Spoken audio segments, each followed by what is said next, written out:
What do you got going on?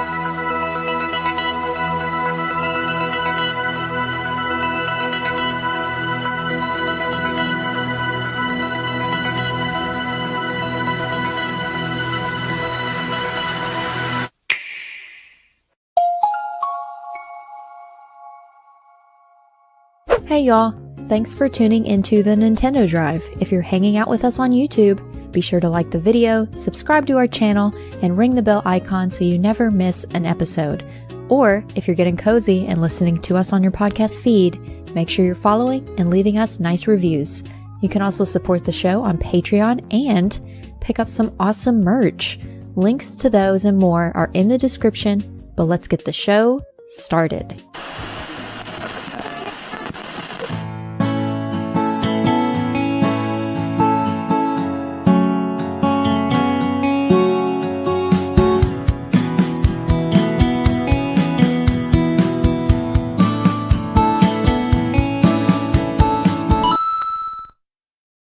What's up, gamers?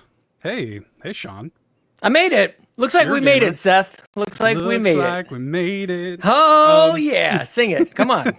Sean, right before the intro rudely cut you off in the pre-show, you're asking me what I was drinking. Yeah, what do you got there? Tea? And then it's like, nope, the show is starting. I will not ask questions. The show's starting. I don't know what I was thinking. I hit the go live button. Like I was like, okay, like I'm gonna go ahead and hit the go live button. It was taking a little longer. Yeah, it takes normal. a second. Yep, little delay. I don't think you realized I had started it yet, and so you were like trying to make conversation. Then just shut up, Sean. No, that was not intentional. No, that's fine. But we giggle in the sort of the green room just as the fireworks are starting. We could probably. I was just watching a couple episodes of Bobby Paul's The Nintendo Guru. I was over on his YouTube channel, as I do every now and then, as is recommended to me by YouTube. And Bobby had a flair for that. Like, he was a big wrestling fan, big WWF, WWE kind of thing. And it's like, oh, yeah, I forgot. It's crazy how you can do something week to week. And you forget, man. Like, I forgot about a lot of the stuff that we used to do. I forget about a lot of the, like, how to take care of a baby. I've had two of them before, but it's like, oh yeah, gotta relearn. We do this. Yeah, you got to do all that. Well, it's like back in the day, even when Carpool kind of first had the rebrand and everything, you guys used to do that. You guys used to have like the pre-show was like part of the live stream. Like you would kind of be talking for sort of 15, 20 minutes and like, all right, now we're going to start the show. And everybody would record their locals or whatever. And oh, that's fun. I forgot about that altogether. You're right. Remember that? Yeah, son of a gun. Yeah. Now we take ourselves so seriously. We're like, the VOD is the episode, and it has to be that way. Clean. Yeah. It has to start with an intro and end with an outro. You know what? Like, we could probably do good to just get back to the... Like, we're kind of doing that on Patreon these days. Basics. No, just like do whatever we want. Like there's a kind of like what, like, like new bands, like their first, second albums are great. And then they get, professional, and a little too polished. I think we might be a little too polished, believe it or not. Think we went Hollywood? Yeah. Did we go Hollywood? Carpool Gaming went Hollywood? Damn. Son of a gun. I think we need to, to go. Right under our noses. A little scrappy. We didn't even see it. Son of a gun. We got these Elgato microphones. We got like lighting in front of us and whatever, Well, you know what though? We could still technically do that structure. Like we could start it, talk for however long we want. I could play the intro. I could play the intro right now if I wanted to. That's true. My intrusive thoughts, I will put them aside because I almost did. I almost said, let's roll it again. But no, but I could. And we could do that whenever we wanted, We could do whatever we want here. I like this. Let's upend this as much as possible. Like, it's going really well. I know we're gonna get into the housekeeping, but like, things on Patreon are crazy and Twitch and we're YouTube. Like, everything's going very, very well for a small channel like us. So let's change it all up. Yeah. That's what if we did like some sort of announcement now? Like, people listening might think like we're gearing up to something. We're definitely we're not. We're just kind of exploring the space here. It kind of like it feels like if we were more planned people, that would be such a cool way to that would announce great. Something.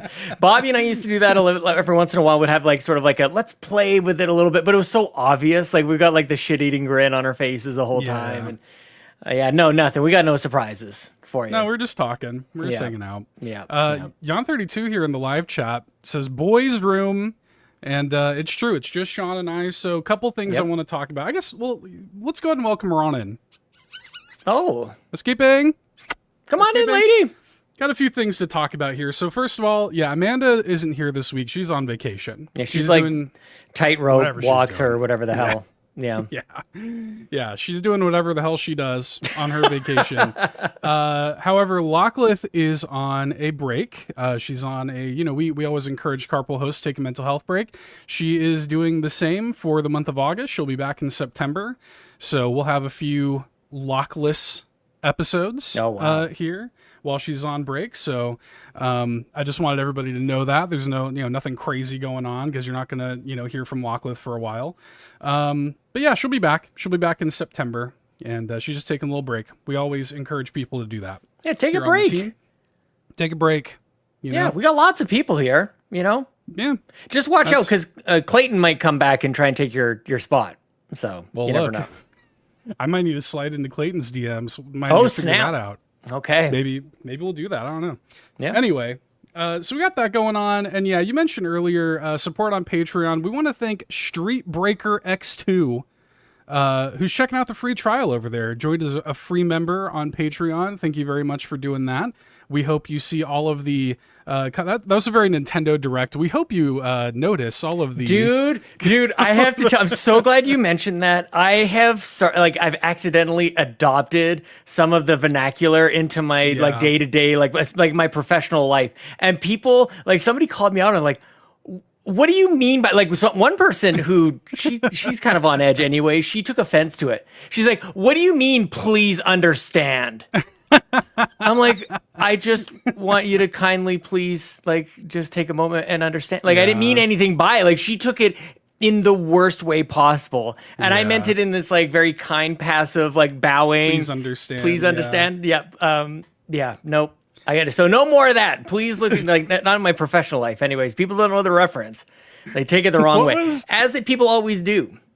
Yeah, people always take it the wrong way. You said something on stream the other day. You were playing Donkey Kong, and you said something like I'm really noticing Donkey Kong's punching ability, or something like that. I was like, you sound like a translator for Miyamoto right now. I'm absolutely paid. Yeah, that's where I'm like, oh, I'm supposed to sound more natural than that. I don't want to read directly off the spec sheet. I'm taking notice of Donkey Kong's punching ability in the Donkey Kong Bonanza game for the Nintendo Switch 2 console system. Yeah, the Nintendo Switch 2 system. Anyway, welcome on in, Street Breaker X2. We appreciate you and your support on Patreon. Take a look over there. There's a bunch of exclusive content on Patreon. You might want to think about upgrading or at least checking out that exclusive free trial, just as you all can over there at patreon.com/carpoolgaming. Fee has an episode of Pants up, the Pants Patreon podcast for patrons podcast. That's up now. Love it. The Ryan Turford is up next. So shout outs to that. We've got early access to the new episode of Mini Indie Van going up tomorrow on Patreon on Wednesday. If you're watching us live, it'll be tomorrow. So that's exciting. Free feeds 3 years ago. It happened forever ago. It happened so incredibly long ago. Can I just comment on Fee's episode of Pants real quick? Please. Just for there's something afoot. There's something brewing. Okay, because there's a question asked about books. Those collected sheets of paper with writing on them, sort of bound kind of thing. People generally read them. There may be a book club, an actual book club. It's maybe happening. Up. There's interest. We're seeing the interest. We're hearing it. That's and maybe I need to read a book or two. You got a bunch of them behind you. Comics. Look, and some of them are gone. You might notice things are moving around. You might notice I'm a little shinier than normal tonight. I was, I got some boxes because we sold the house, so I can start moving things. I've got a whole bunch of boxes. I'm moving things into boxes. There's one person on Facebook Marketplace who's been waiting for this day. He's like, tell me when you start taking those Skylanders off the upper shelf, dusting them off, and let me know what you got there. Yeah. I'm like, all right, man. I've got what the hell is it called? I don't even know what it was called, but he was very interested. Doom Shot, I think it was called. Doom Shot. A Doom Shot. That's a cool name. Honestly, dude, is that what it's called? I'm sorry, Doomstone. Okay, still pretty cool. He looks like a friendly golem. Okay. From Skylander Swap Force, yes. Let's Google this. He's very excited about Doomstone. Oh, okay. See, when you said Gollum, I immediately went Lord of the Rings in my head. But like smaller, like friendly. Well, he looks like a golem. No, like a stone golem, like a stone. Yeah, like an I see what you actual mean. like a golem. Yeah, I see. Okay, here he is. This is Doomstone. I think he's fine. You know, I'm happy to get rid of him. To be honest with you, I think there's other ones that are better. But this might be the next couple of weeks on this here, the Nintendo Drive, just offloading a bunch of Skylanders. And it's been, I gotta say, some of them are pretty great. Like, as much as we want to declutter and get rid of them, man, some of them are pretty neat. I like them a lot. I never got into Skylanders, but I sold a whole lot of them. Jose here in the chat, shouts to Jose. Jose says, are y'all talking about Labubu? Rolled back the clock like 10 years, and that was about the level of hype. It was like the Skylanders were the Labubu of like 2015. Dude, we were all over it. It's crazy, like bringing them down off the shelf. Like, and I haven't seen these things in years. They've been up on in the small shelf, kind of in the closet. Like, I actually have to, that's why I'm sweaty. That's why I'm a little rosy right now. Because I've been working to get those things out of there. I've got a couple Disney Infinities in there too, and they're worth like nothing. They're still brand new. They're not, nobody cared about those ones, unfortunately. That's unfortunate. Yeah, but they're cool. And I'm like, I'd love to find a place for these. I love to display them because they're really neat. But they just stay in a closet and collect dust. It's so dumb. Yeah. Well, especially now that you're not actively playing the games they belong to. We don't even have them. They're sold. I'm pretty sure we've sold almost all of them. Yeah. Actually, that's not true. I've got a couple PS4 versions that are still new in the box, so we'll try and sell those too. Yeah, try to sell those. Try to offload those. We'll see. Anyway, check out Fee's episode of Pants. Oh, yeah, I'm reading. Yes. Yeah. How did I get there? I have no idea. Because I talked about the books behind you, and then... Oh, yes, and then I've moved some of them. Yes, thank you. Yeah, that's how we wound up there. Check out Fe's episode of Pants, exclusively on Patreon. Ryan's up next. Leave your questions for Ryan. That is up now. I want to also point people to the... I want to point people to the YouTube channel because, Sean, you put up a video review just earlier today. That was me. On the YouTube channel. You reviewed Lies of P. Yep.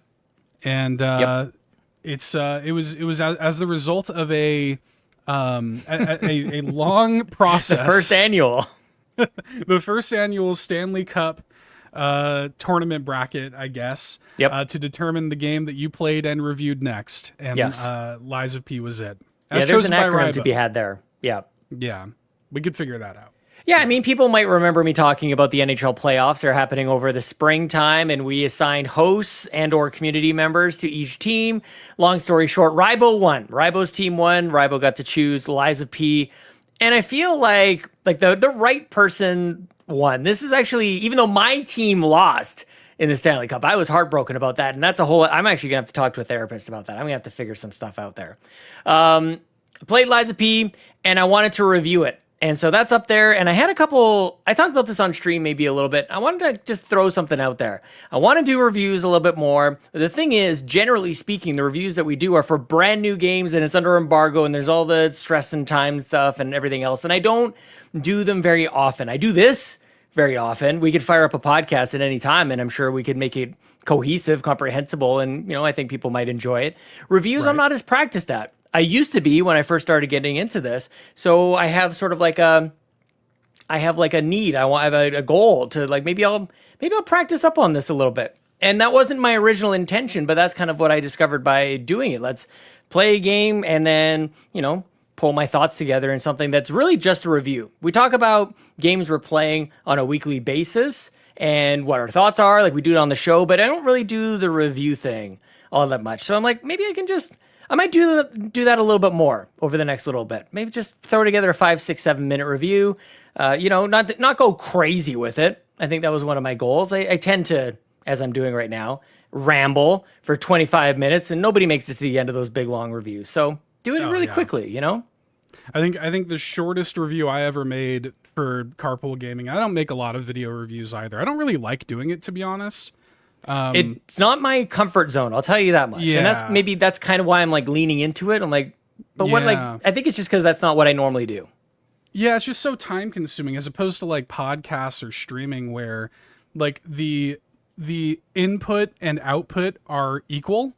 Yeah. You know, like they're like as you're making the content, it's also being created, you know? So yeah, it's a little bit different than like hunkering down and spending dozens of hours editing a video, really the editing of a video review. But anyway, my point is that still took me a little while. That's Yeah. still like, I'm going to figure it, like, that's the next piece. So how can I not spend so much time worrying about recording it and then the editing? So it's just muscle memory kind of thing. Yeah, all of mine have been like a minimum 20 minutes long, I think. My Mario Wonder review is like 45 minutes long, so yeah. It's a whole thing. It's a whole process. But I just want people to check it out because I think it was cool that you did that, and it's nice goal for yourself, and I just thought it was cool. You did a good job. Yeah, so check it out. I like doing it. It's here Yeah, on the for a YouTube channel. 2-year-old game. Why not? Well, it's in vogue again. It just hit PlayStation Plus and everything, so Yeah, that worked out. That was actually kind of nice and neat. Good timing. And I don't know if I'll be able to pull that off again because I obviously started playing it way before it was announced. Like that was very much a coincidence, maybe a sign from the cosmos, the universe. Everything's going to be all right. Little kismet kind of thing happened in there. It was nice, but that'd be kind of neat to do as well. Like launch a review for big games coming to Game Pass or NSO or that kind of thing. PS that could Plus. be neat. Yeah. I like it. Thanks. So check that out. We also have merch. Carpoolgaming.com. We're still in the house. We're still in. That's fine. Check out carpoolgaming.com for merch. That's pretty much it, everybody. Thanks so much for sticking with us. We appreciate it. Okay, let's talk about some video games. I'm seeing some chirping in the chat about the indie world and everything. We're gonna get to the indie world. We do have a few questions about that. We'll get to that later. We're putting a pin in it. We will talk about the indie world. Trust. But before we do that, Sean, I'm not going to skip you this week. Oh snap! Talk to me about video games. What have you been playing? I've been playing a bunch of video games, actually. I played a little bit of Donkey Kong with the kiddos, actually. Maybe this is a new thing I can chat with you about. I played Donkey Kong 2-player, where Ellie was playing as Paullin. Paullin, yeah. And I'm curious. I don't know that I've heard too many other people chat about this. And this might be a bold thing to say, but brave and courageous. I think it sucks. I think, really? I don't understand... maybe just my kids are awesome and they're like great at video games, but it was pretty boring for Ellie to just really? point at stuff and you copy a material and you can kind of smack it back out there. It's kind of... She didn't like it, huh? She didn't complain, but it's there was better things. So there's better things that she could do. We had a better time later on that same night. We played a little Mario Party Jamboree, not Switch 2 version, not the expansion, just the base game. And that's much more fun, or playing Fall Guys together, that kind of thing. It was more just active. Yeah, it was neat that we could play together. It was, it's sort of more of a gimmick kind of thing. But as far as the gameplay goes, I mean, it's pretty unessential. No, it's not an essential experience, I don't think. Yeah. I think it's more so just a thing to put on the box, just something kind of cool.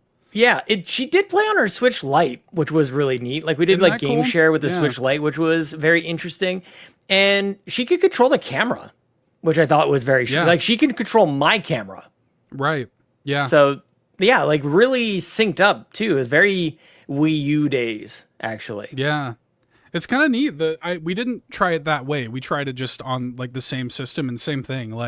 The person that was player 2 could control the camera effectively. Yeah. And how crazy is that? They found a way to just stream it and there's no lag or anything like that. It pretty just good. Worked. Yep. No, it just worked. It had a weird kind of overlay, it shrunk the screen a little bit so you could see connection and that kind of stuff. But yeah, pretty seamless. And then that kind of got my son Lincoln into what other games can we game share, and we got onto the Mario Party, and then realized can't game share the not Nintendo Switch 2 version. You have to update it, and we're not going to do that. I was listening to the House of Mario, and they were kind of talking about how it's pretty bad. So I take Drew's opinion. Yeah, I'm maybe not. I'll talk about it here in a little bit. I played it a little bit too. Yeah. So I mean, just plugging away at Donkey Kong, to be honest with you. Yeah, is one of the big ones. Yeah. Nice. Yeah, well, I saw you did the Tetris stuff. the Maximus Cup. Did the Tetris stuff. Yeah, we had kind of like a little family gathering for that as well. Like, okay, we gotta. This is the weekend to do it, and I was trying to explain like this is gonna go away, to Lincoln, that this is only for the weekend kind of thing. So shout out to everybody, and I can't even name everybody. Like, there's so many people. Like, Sean, Maximus Cup is happening. Thank you all. That. Yeah, there are dozens of us.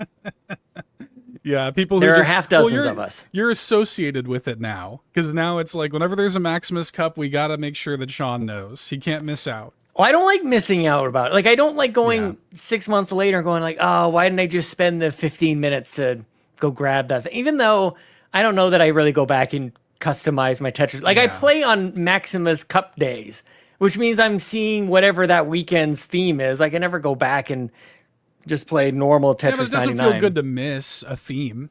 Yeah, but this is where you and I think, are different, because I can't miss it. And it's Donkey Kong. Like, that didn't even get you to go back and go snag it? No? No, not really. I it's cool, but it's not like, it's not a game that I actively play. Yeah. If I were still actively playing Tetris 99, then yeah. But, I probably haven't touched that game in at least 2 years. It's a game that I think I've identified. There's a couple. This would be an interesting sort of a topic, maybe while Lachlan and Amanda are away, we can do whatever the hell we want. Like the games that you just don't want to go the rest of your life without playing. You know what I mean? Like, maybe there's some games you can play like once or twice a year and just like make it, just go back and get a little taste of it every once in a while. Yeah. There's probably 5 to 70 games like that. You know what's interesting now that you mention that? I guess I didn't really consider this, but that to me is Tetris Effect. There you go. Like, 100%. I keep that on like every device I have. I have it on like PC, my PlayStation, my Switch. Like that Tetris Effect is ready to go at a moment's notice. And maybe because my Tetris itch can always be scratched by that, like I don't really need Tetris 99. Nice. Yeah. Well, there you go. That's fair. Yeah. But yeah, I do always want to have Tetris. Like, it's just one of those games. Mm-hmm. Yeah. Yeah, because, life moves fast, and all of a sudden you can blink, and all of a sudden you're like, I haven't played any Tetris in a decade. That can't happen. Yeah. I won't let that happen, and I can't let that happen. I agree. Yeah, no shot. You gotta have that locked and loaded. You can't go too long. Mm-hmm. Yep. Nice. I played a little, thanks to Star Athena gifting me a nice little game due to another overly complicated process to choose what game I will have somebody purchase for me, I guess.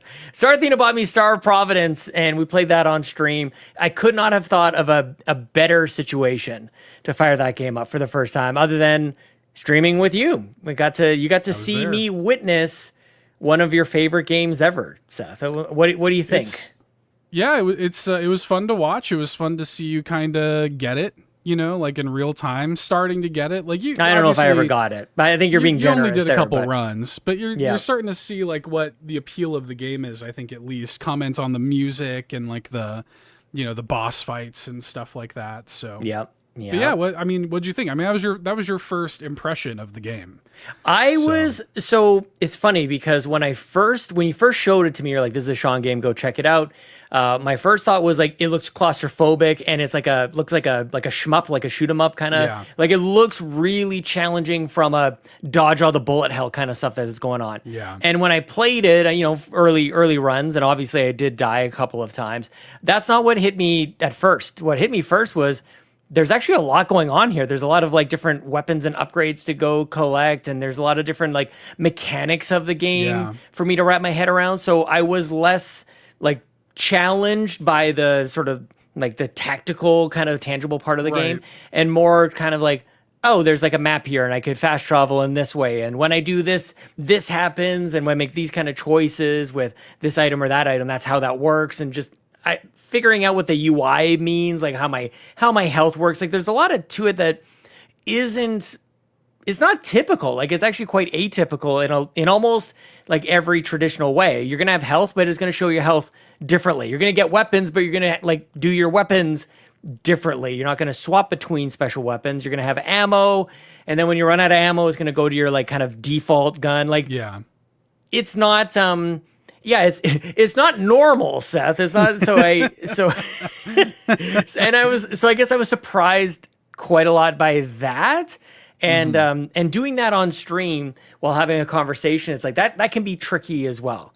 But I think what is next for me on that game is like a nice 2.5 hour solo session where I just you know, like when you're playing Guitar Hero for a little too long and you just see like the road, like the highway kind of like rising the Tetris up. Effect. Yeah. It's kind of Tetris effect. Like I kind of want to do that where like I start to see stars in my sights. Like I just see nothing but that game and just kind of like get really involved in it. Like that's what's next for this. Cause I think that's the gameplay loop that it has in store for me. Yep. Well, yeah, it's definitely going to be a matter of like sitting down and really like getting your hands in there. Like you gotta you gotta get your hands dirty. You gotta figure it out, man. You gotta just you know need the dough. Need the dough a little bit, man. You really gotta get in there and kind of work it. You know, and a little elbow grease in there. Yeah, a little. Remind yourself of the developing arthritis. Yeah. It'll because the game does like reveal more and more of itself to you the deeper you get into it, and you start to develop these little strategies that feel good, and like what weapons do I like to gravitate towards, and you start to recognize bosses, and okay, I know how to deal with this guy and his patterns. You know, it's that classic roguelike loop, and it does it really well. Yeah, so. It's Star Providence, man, pretty good. And even in my own brain, I almost need like I would like a reset on that word you just dropped, the genre, roguelike. Roguelite. I almost said rogue bound. Because I'm looking at Rage Bound on the notes here, which is next. I've had a total brain fart live on the air here. I kind of want to just like get into it. Kind of just want to do that, but I want to rebrand this genre because I do what a lot of people do is like I don't like those kinds of games, and I don't. That's not true. Like there's a really growing collection of games in this category that I really quite like. It's so broad, right? It totally is. Yeah, and I'm trying now. Like it might even be shorter for me to go. These are the games I don't like. Right. Yeah. Yeah. I mean, I don't play a lot of them, you know, but like there are some every now and then that I like really, really love. Yeah. And I mean, you made the point when you were playing Star Providence too, which I think is an apt point that like it kind of is an evolution of like the arcade game experience. It's absolutely arcade. Like, yeah, definitely. That's totally what it is. Arcade games, you would put you'd put a quarter in, and that was your run. Mm-hmm. And then if you didn't make it, like you'd put another quarter in and play again, or $1, whatever it happened to be. A loonie, if you're up here in Canada, you throw a loonie in the thing. What'd you guys do when, like, did you put dollar bills into your arcades down there? You put bills? You would either, there'd be like tokens. A change machine, and you would get tokens or quarters from a change machine. Yeah. Yeah, we have tokens too. Yeah, I mean, it's not too foreign for me to understand. Yeah. That makes sense. Yeah. Yeah. But in arcades, like, of course, there's no progression. You don't carry anything over, but your knowledge, you got practice. Right. So that's where that really starts to connect for me. Absolutely. Yeah, I think that's just true. And Star Providence does a really good job of like rewarding that. Yeah. So, yeah. Well, now when I listen back to our own podcast, which I do, and I'm a big fan of carpool gaming, as it turns out. Yeah. I will remember then to jump back in and play it. Oh, right. I said I was going to do that. I do that all the time, you guys. When I listen back, and whether it's the role-playing game cave or whatever, I make notes. It goes into the spreadsheet. It goes onto the whiteboard, like all the time. So, yeah. But digitally on my iPad, like behind passwords. I don't want somebody to find like my paper composite, like the composition books. Yeah, absolutely. That's exactly where I'm going. Like, no, nobody needs to discover this later. Yeah. Yeah. They gotta hack my shit first. Yeah, if they break in, they're like, we got to figure out what Sean was writing down on his notepad, and it's just like, play Star Providence for 2.5 hours. You'll find a big list of horror movies that I heard Donnie Reese recommend from time to time. So stuff like that. Yeah. You know, nice. Yeah. Well, I'm looking forward to hearing your continued journey. But I'm just glad that you started playing it at all, because I love that game. One of the things I will struggle with, and I think I struggled with this a little bit with the other game that you highly recommended for me, Savant Ascent Remix, which is if there's an end, is it even possible? Like, this is one of the things I struggle with games like this and like Hades and things like that. Apparently there is an end. I don't know, man. I dump a bunch of hours into it and have a bunch of fun with it, and that's kind of where I call it quits. I think that's fine. So yeah, I don't know what the end of Star of Providence looks like for me. There's like a final boss of kind of the normal mode that you kind of start on. Yeah. And then after you beat the normal mode, you unlock another ship, which is like the hard mode of the game. And then once you go through a run with that and are able to complete that, there's kind of a true ending and like a true final boss. Yeah. And, there's a bunch of other stuff you can do on top of that. You can unlock other ships, do different challenge runs and this, that, and the other. But I considered myself having like completed the game after I cleared hard mode and fought Monolith, the true like final boss. I'll write that down later when I'm making my notes as well. I couldn't do it now live while we're chatting. Of course not. That would be rude. Yeah. Well, and efficient. Yeah. Well, I will say though, like, it took me a long time to get there. Like, this is the kind of game that, like, I don't know, it doesn't get like super hard right away. I think there's a good build to it. And it also, like any good game of this type, gives you more and more tools. Like, it wants you to complete it, but it isn't also gonna give it up easily. Like, you do have to work for it. You do have to, you're gonna have those runs where it's like, damn, like I got so close and I died on like the final boss and this, that, and the other. Like, that's gonna happen. But the game, I think, really rewards your perseverance and like your just repeated play and understanding of it. Yeah, it's great. It's really good. And that true final boss is one of the all-time great final bosses. Monolith. Okay. An incredible final boss fight. Little carrot. And dangling a little carrot there in front of me. Yeah. All the bosses are good in the game, but Monolith, that is a special boss fight. Okay. So, yeah. Nice. Yep. I Good like game. It. Very good. Okay. Very good. Yes. Very good. What else? What else been going on? I think I'm probably playing what you're playing. I was going to say, do we want to talk about Ninja Gaiden?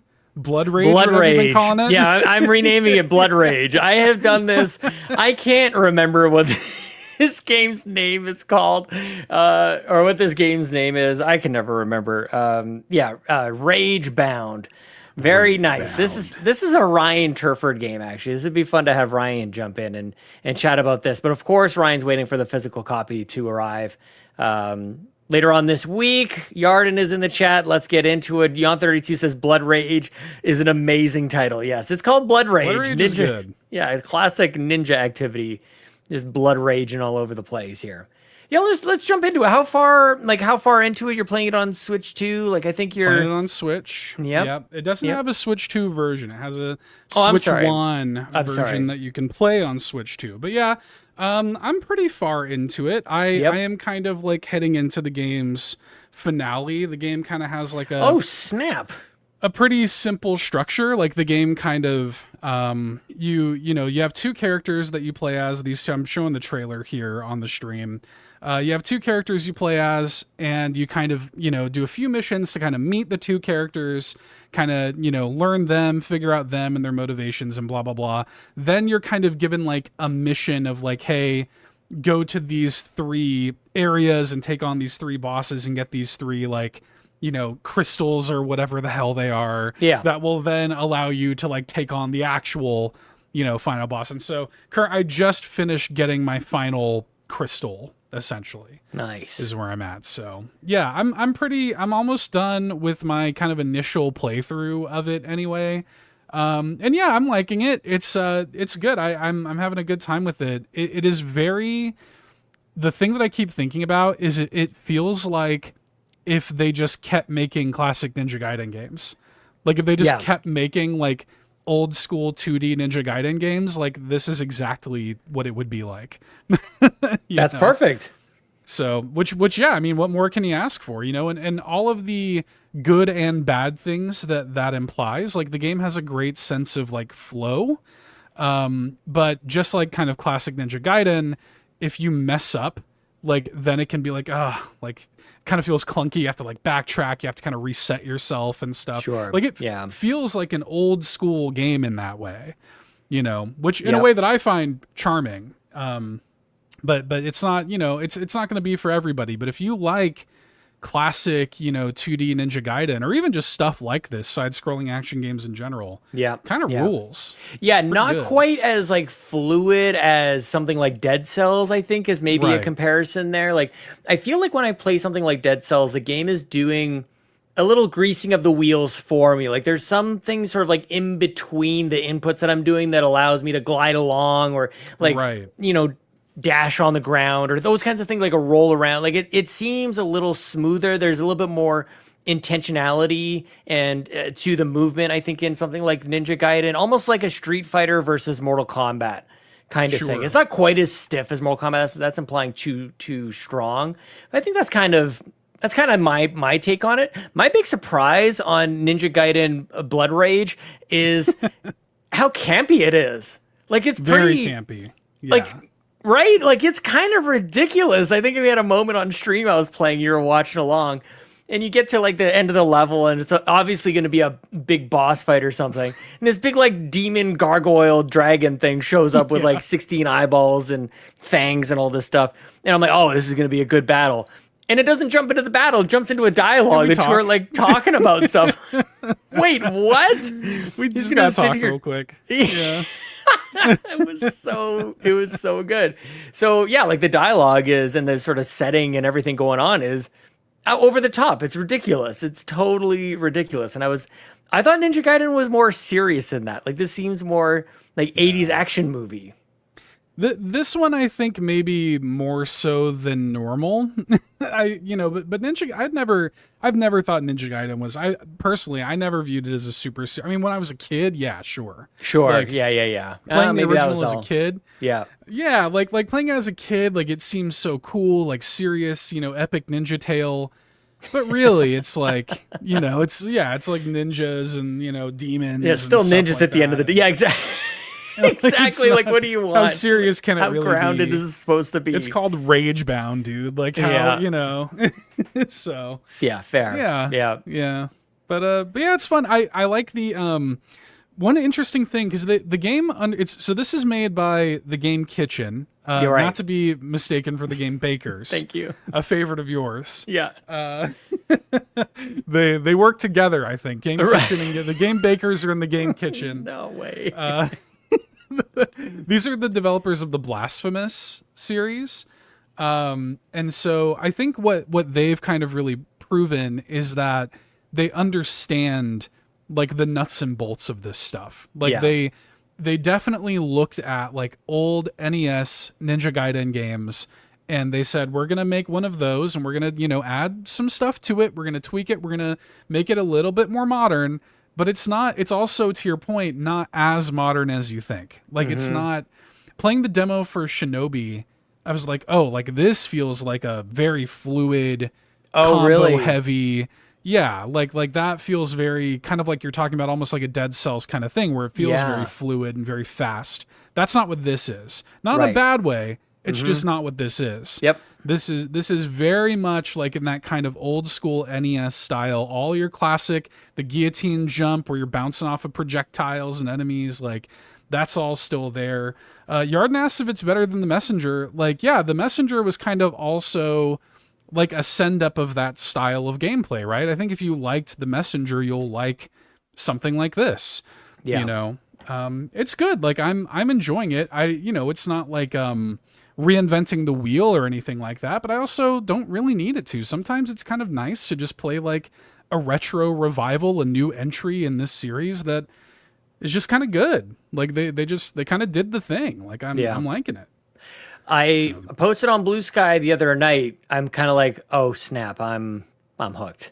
And what happened was I went back to, it must have been just the first level, try to get an S rank on it. Oh yeah. And I got it. And that was it. So I'm actually like, I'm surprised. Like when you're saying you're near the end of the game, like, are you doing that? Are you doing time trials? Are you trying to get maximum kills and all the challenges that come along with every level? Yes. Yeah. I try to make sure that I get at least an A rank on everything. Yeah. Minimum. Yeah. Because that's what minimum. You need to do. Yeah. You have to get at least an A rank in order to unlock the items that you can then spend the collectibles on in the shop. A for Amanda. Yeah. A for Amanda, Yeah. and then you can actually go in and buy like new items and weapons and upgrades and stuff like that. So I do make sure that I do at least A rank for everything. And I try to, get all the collectibles, get all the challenges. It is weird though, because the game doesn't like really do a great job of keeping track of that. Like it really just feeds into your rank at the end. It's not like a Mario game or something where it's like, okay, like I did everything on that level and now I'm good. Like it just feeds into your score at the end of the stage, and it resets every time you do it. So, but it's, but I do like that. Like I like the incentivization to go back to old levels. I think that's cool. Well, because then for me anyways, like I get better at it. And like it's not, the rank is sort of like a bonus for me. It's the incentive to go back and practice and just get better. And then it becomes, I feel like almost like enlightened. It's almost like what I'm sure maybe people feel about with like Sonic games. Like, this is how you're supposed to go through it, which I don't, like, it's not going to be obvious the first time that I play through a level, but if I play again through and get all these challenges, I just instinctively will remember, this enemy's going to come from up here, and this is how I know how to do these jumps. I get better at it, and for me, like it's kind of like what I was talking about with Liza P. Like you just that makes me feel good. Like it feels good to improve and be bad at something at first, and then to be better at it, like noticeably. And if it's incentivized by time trials and scores, and you get S rank for Seth or for Sean, then all the better, Correct. Yeah. Well, next time somebody else gets an S rank out there, they're going to think of us. They're going to think of us. Yeah. We have names with S's after all. I do, one thing that is kind of funny and interesting about this game, as opposed to something like a Shinobi or a Streets of Rage or something like that, is like, it's not like combo based. Like you really have like an attack, one attack kind of period. There are a couple of like, you can get like your hypercharge or whatever, and that's a big part of the gameplay too. And you can dodge and you have your guillotine, but that's like about it. Like that's kind of your move set. You can get different weapons that kind of attack differently and stuff, but for the most part, it is pretty, it is pretty straightforward. You're not memorizing combos. You're not doing heavy attacks. Thank goodness. Light attacks. You know what I mean? I'm not memorizing anything, Seth. There's no memorizing happening for here. So, like a lot of the enemies go down in one hit. Yep. Like a lot of them do. So, it is about that kind of very arcadey. I'm excited to watch people speed run this because it is about that flow. Yep. Big time. Yep. So, yeah, it's good. I'm liking it. I'm having a good time with it. I'll probably have that wrapped up later this week. We'll see. Oh, snap. Look at you. Yeah, it's good. I like it. It was fun. I was reading reviews and people were like, yeah, it's like 3 to 5 hours. I'm like, dude, I'm like 6 hours plus, I think, into this already. I can't even do it. That's going to get me upset. That's going to, this idea of the game is as long as the shortest way to complete it is nonsense. Yeah. I'm calling it out right now. Yeah. When we say like there's a range of these games, and you see it like how long to beat, there's the shortest and there's the longest and there's the in-between. But people take the shortest amount of time to finish a game, and that's how long the game is. I can't stand it, Seth. Yeah. I won't stand it. I won't stand for it. I'm calling you out. You bunch of grifters. Golly. Speak to your own experience. Just say like, hey, like this is how long it took me, but this is what I did. There's still more that I have to do. No this, kidding. Little more nuanced than just like, this is like a 3 to 5 hour experience. It's like, well, no, it's not. No, it's like, not. No, because they're trying to. I can't even do it. I can't even do it. I'm already too upset. I hear you. Well, anyway, shout out to that game. Yeah, it is good. I like it. Shout out to good. Ninja Gaiden Blood Rage. Yeah, good music, good like heavy electric guitar kind of. Oh yeah. Rad like 80s kind of music to it. Rad is the word for this game. Yeah. Yeah. Put a stamp on it. Yep. Yeah. Very good stuff. Nice. Okay. Anything else? Anything else on your list here? I played a little. Okay, I need to. I'm going to lodge a complaint, and this is actually no, it's not a complaint. This is a confession. Actually, this is a confession. I have a problem. I got another. Okay. I do got another confession to make. Mario Party in all forms, and I have to do this quietly because this might just be with kids. I'm not entirely sure. This is it's a heavy dose of melatonin. when I play this. I have fallen asleep playing Mario Party multiple times. Like, it's consistent. Dad. They look over and like, dude, Dad's asleep. Dad is asleep. Dad, it's your turn. Wake up. Yeah, no, it's a problem, man. Like, and I'm like, sometimes it'll be like in the right before you jump into a mini game and you're supposed to practice. That's when they notice. Like, oh, Dad's just sitting there. He's just not doing anything. They look over and you're just passed out. It's so true. And it's like, so this last time we fired it up, like, I was already struggling. Sometimes, and some parents might know, you get to a certain point in the day and you're just like, I don't know if I'm going to make it. I think that it comes just completely out of gas. And so then the kids get the great idea to, let's play some Mario Party. I'm like, of all the days, I'm just, I'm so tired. I fell asleep playing Mario Party Jamboree. Came in 4th place. Won all the mini games once we got to it. I did win all the mini games, but I didn't. I picked the wrong.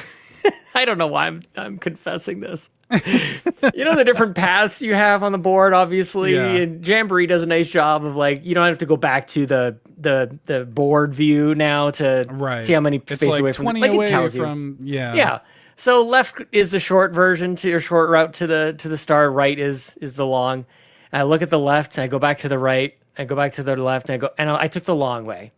And as soon as I clicked it, both kids are like, "What are you doing?" I'm like, I don't know what to tell you. Like, I genuinely got confused. I don't even. I just got confused just now. Yeah. But Mario Party is always going to be there for us. But I'm the same way though, because if somebody just takes like a little too long on their turn, I don't know what it is, man.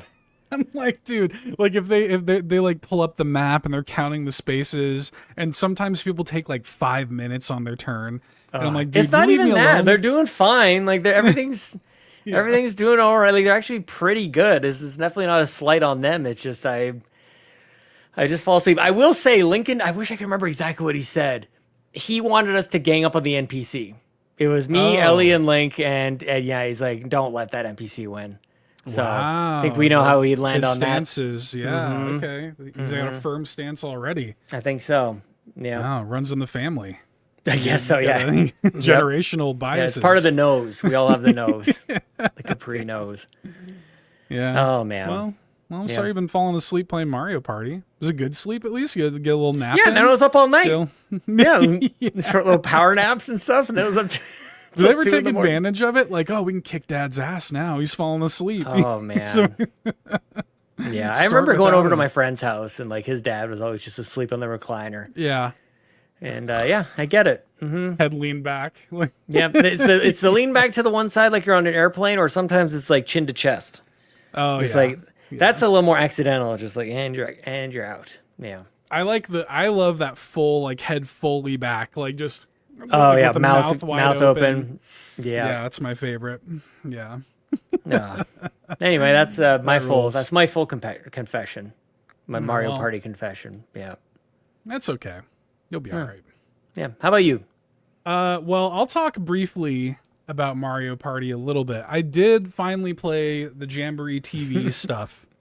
With Andros. No. And here's the deal. So Andros and I, it's Andros August. Quick plug for Andros right Amazing. Now. Yeah. Another A rank. Yeah. When you think of A, think of Andros. Yeah, of course. Andros1 on Twitch and YouTube. He's streaming like every night, and he's doing all this crazy stuff. And I kicked off Andros August with him in Mario Party, and the intention was to like do kind of a tour, to go and play through all of the new modes and everything on stream together. Turns out you can't do most of it online, which sucks. Oh my God, I would lose it. You can only do like the standard Mario Party online. You can't do the new Bowser stuff. You can't do the new Carnival Coaster stuff online. What? You can only do the standard Mario Party mode online with the new content. So that sucked. That was unfortunate. Man. And you only discover that after you buy it and after you're... Yeah. That's crazy. I'm sorry. Yeah. That's not... Crazy is the wrong word. That's unacceptable. that's like a bait and switch. That's not okay, Nintendo. It was frustrating. Yeah, it was. Well, and it's also like kind of annoying too. Just the way they handled the whole thing is really strange and annoying because you boot it up and it has you select like from a menu. Like, are you going to play Super Mario Party Jamboree or are you going to play Jamboree TV? Yeah. And to the point where it even has on the regular Jamboree menu, it has the Switch 1 logo. And then on the Jamboree TV menu, it has the Switch 2 logo. Yeah, different game. Because it is literally the Switch 1 version of the game. Yeah. So if you boot up the regular Jamboree menu to play regular Jamboree, you're not getting the up-res, you're not getting the new visuals or anything, you're not getting the new games, anything like that. You have to go into the separate menu, then you can load into all of that stuff. And even then, like, you don't have full functionality. You can't play any of the modes that are in the base game. You can't play any of that stuff online. You can only do standard like the triathlon or the coupeathlon or whatever. You can't do that with the enhanced visuals or anything. It sucks. It's crazy. So there's that. But, you know, with all of that being said, it's pretty annoying the way they've done it, especially for a $20 upgrade. You know, $20, like, that's not nothing, you know. That's a third of the cost of the game. Yeah. You know, it's not nothing.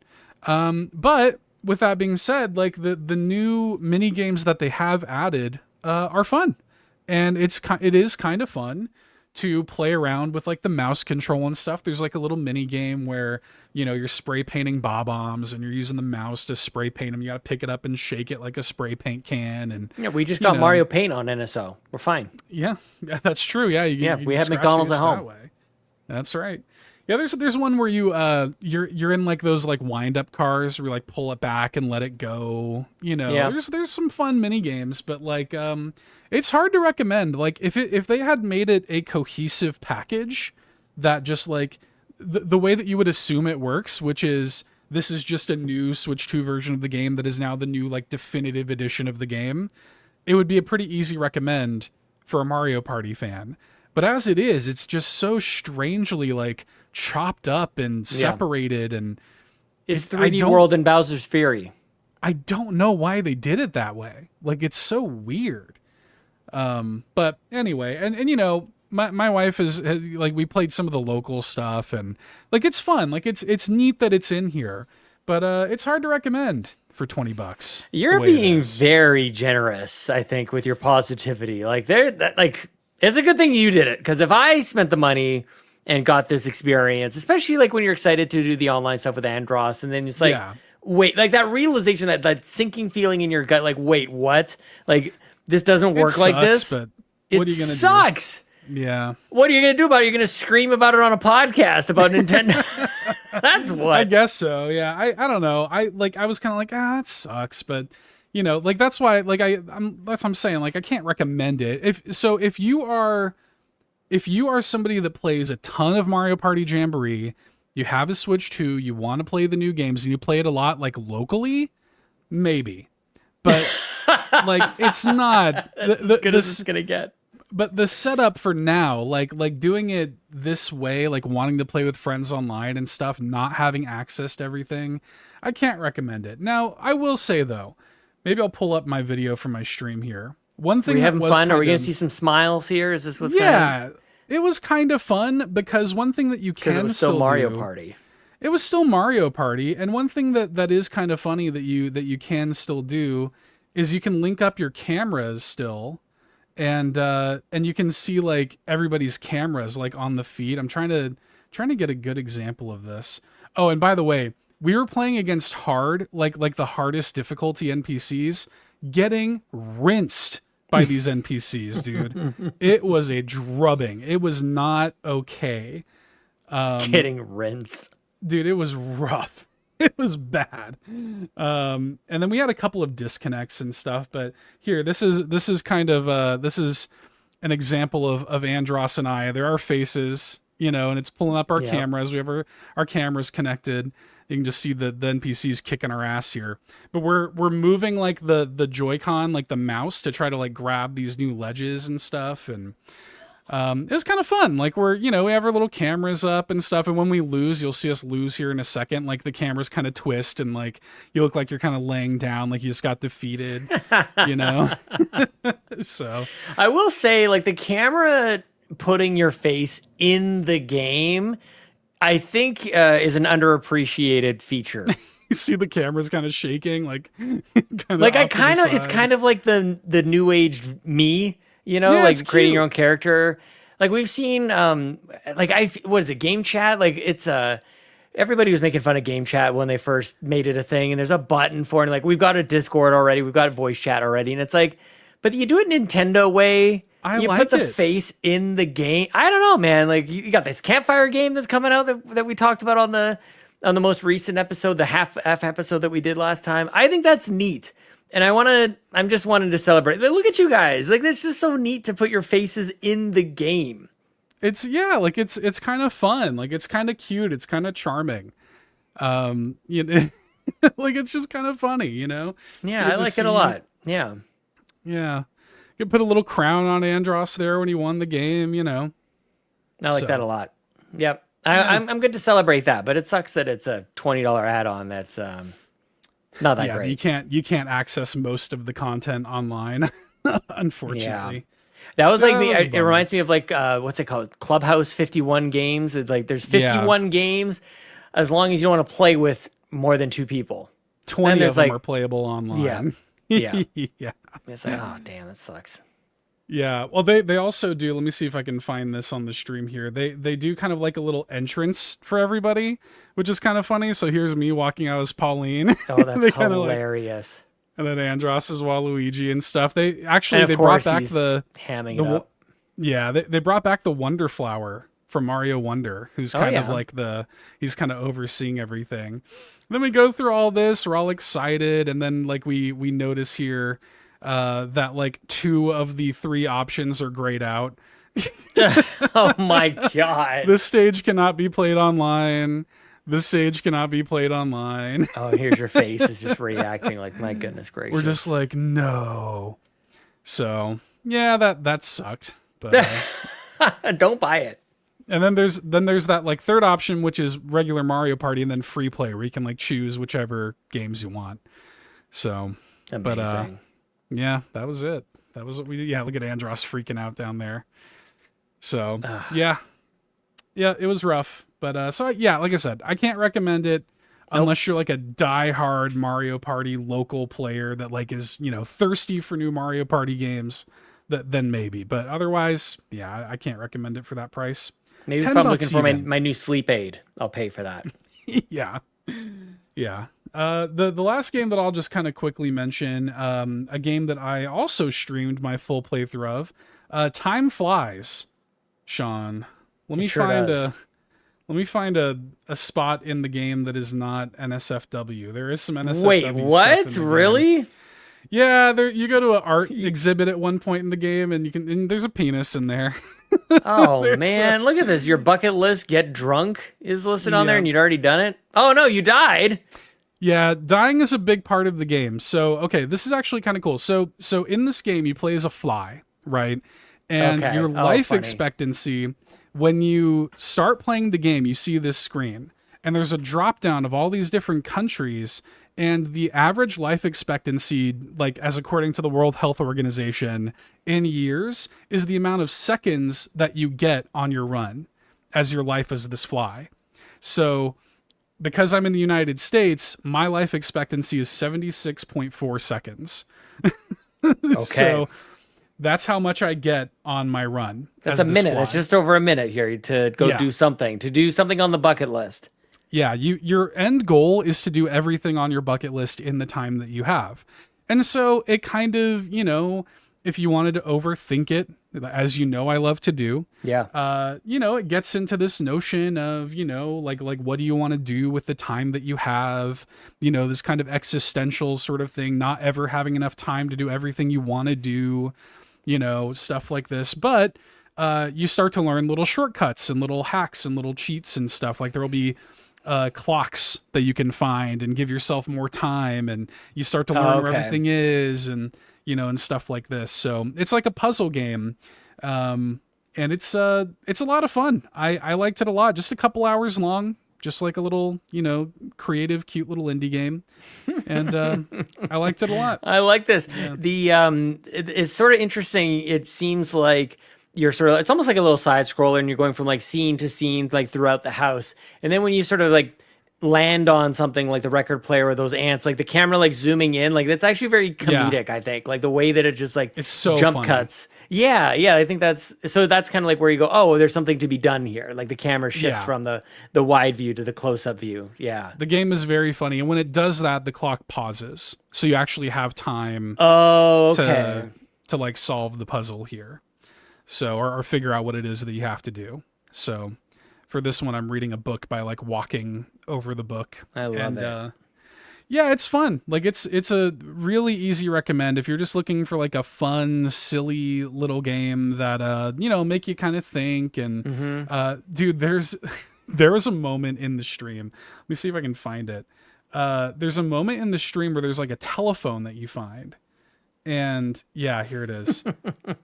I'm calling this. You find this phone number, right? And you do it like a rotary phone. So you're like slowly dialing the phone number, and you're calling this guy, and he can't hear you because you're just a fly. He's like, I just hear the buzzing noise, but you can keep calling him, and he has new dialogue every time. Like he gets more and more annoyed. and like, dude, we probably sat here for like 10, 15 minutes, just a ton of new dialogue. And he was like getting all this backstory, like, Deborah, you have to stop calling like this. We're trying to have dinner. And eventually he goes, if you call back one more time, I swear on everything, I'm going to shoot my wife in the face. Oh my God. And there's a moment where I hear him say it, and I'm like, do I call him again? What's gonna oh man, morbid curiosity, big time. Like what's gonna happen here if I do this? Oh my gosh. And I had this moment of realization on stream, like they have me so invested on what amounts to dialing a phone number on a rotary phone, And it just that's just an example of like kind of the silly creative, and something about like the buildup of it, because it's a rotary phone. It's that slow buildup to dialing the number. Like, I don't know, man. I was really charmed by that. I was like, we gotta find out what's gonna happen. So did you do it? Yeah, he doesn't shoot his wife. Okay, thank goodness. The wife is fine. Yeah. Thank goodness. And I think he even says like, I wasn't actually gonna do it. I was just, you can hear him talking to her. But it's I really enjoyed it. There's even a thing when you finish the game, they give you a URL to a website to like send in a self-addressed stamped envelope. Oh my God, I love it. That like they'll send you something physical. Oh, this is me when he's saying he's gonna shoot his wife. This is my reaction. Wait, what? It was like this escalated quickly, dude. So, but yeah, it's fun. It's called Time Flies. I think it's $15, maybe a little steep for what it is. Cause it's like what's it called? While Waiting. Remember that? Yeah, I know what you're talking about. Yeah. I think that's what it's called. Yeah. Yeah. Kind of gives me those kind of vibes. Yeah. I played through it in like 2 hours. You can go back in. There's some optional stuff you can do if you want to, but I think most people will get 2-3 hours out of it. So, $15, whatever. Like you might, little man. That might be a little steep for some people for like a game that you'll play through in a sitting, and I would understand that. But I really enjoyed it. I liked it a lot. It was fun. So, anyways, that's what I've been playing. Do you want to answer some questions? Yeah, I love it. An hour into the show? Pretty great. Let's do it. Jan32 asks, you are at work in an office. Where and when are you dropping the famous tagline, "Oh, banana"? Where would you do that? I'll tell you where I'm going to do that. It might be a little, maybe on my last day. I'm going to do it in the men's room, Seth. I'm going to do that I'm going to do it in the men's room. Look over at somebody. Yeah. Yep. Oh, banana. Yeah. Or in a stall, and just maybe people just wonder what's going on in there. My mind was going so innocent with this. I was like, just a breakfast when I have a banana would be kind of fun. I'll just bring a banana to work for breakfast and kind of say that. I like your answer better though. The men's room. Yep. Yeah. Nice. Or the women's room. Yeah. Well, that'd make for an interesting last Jump day. on in. Go ahead and figure that out. Yeah. Anyways, speaking of banana. I love it. Like, we haven't had like a nonsense question, I feel like, in a very long time. Yeah, bring on the nonsense questions. I love a good nonsense question that we can just kind of like, hash out quickly and move on. Yeah. Good laugh. Good stuff. Yep. Good question. Yep. Croco Kyle says, while we're ranking things, please rank the following with whatever logic you so choose. So he gives us some things to rank, and these are all DK Bonanza related. So, banana, that sound when you find a 5-banana bunch, smashing through a room full of gold, smashing a big old fossil, and DK and Pauline's nap conversations. So how would you rank these things? Croco Kyle says, thank you for your attention to this important matter. Very important. Yes. I don't know that I'm loving banana as much as everybody else. I don't know. Really? I don't need, that's such a bad thing to say. I just need to like preface, it's not going to be number one. I don't think, like, I think number one is smashing through a room full of gold. I think that's great. Yeah. I think really number two is DK and Pauline's nap conversations. And even those two could be tied. Let's see. Then maybe I get to banana. Then maybe 5-banana bunch. And big ol' fossil is fine. It's 5. Yeah. Yeah. Yeah. Have you done like those massive ones? Like there's only like one in every world. Like that gigantic. Yeah. It's pretty good. I'm kind of with you. I mean, I love the banana. That's definitely my number one. Like, it's fun. It's not. It's just. I think I'm going to be misunderstood on that. It's not going to be. I was trying to warn people it wasn't going to be number one. That's sure. It's like I still like it. It's just not my number one. Yeah. Yeah. I love it. I never like all of. I think I got like 800 bananas or something. I never got sick of hearing that. Every time. So funny. That's so funny. Banana. That's definitely my number one. My number two, though, I think is the DK and Pauline nap conversation. If you guys are not doing that, you're really missing out. You need to be taking the naps at the hideaway because there are, dozens of missable little conversations you can have with Pauline, and they're great. Yeah, you don't want to miss that. You don't want to miss that. And then, my number three is definitely the room full of gold. I love the sound design in the game, just like the little clinking of the gold hitting the ground. Yep. That's pretty great. I need to tell you about something, Seth. I forgot to mention in the what you playing kind of thing. You know, these, what are they called? The little rooms you go to, there's challenges. You can get a bunch of new bananas in there. Like, there's one where you're surfing and turfing, you're turf surfing. Yeah. You know? And you're trying to get to the end with 20 seconds left on the clock or something like that. Yep. I almost raged on that harder than my Liza P playthrough. I really, really struggled with it. I feel like, and it might have been because it was the same day I was falling asleep playing Mario Party. I was like maybe a little dozy that time, so I might need to come back to this. But like, I didn't know if that like hit you at all, like those time trial. You're such a god gamer. You're fine with that kind of stuff. No. Well, make sure you're doing one thing that the game doesn't make immediately obvious all the time is that you can speed up when you're on those. Yeah, I'm speeding up. Yeah, you got to do the speed up. Yeah.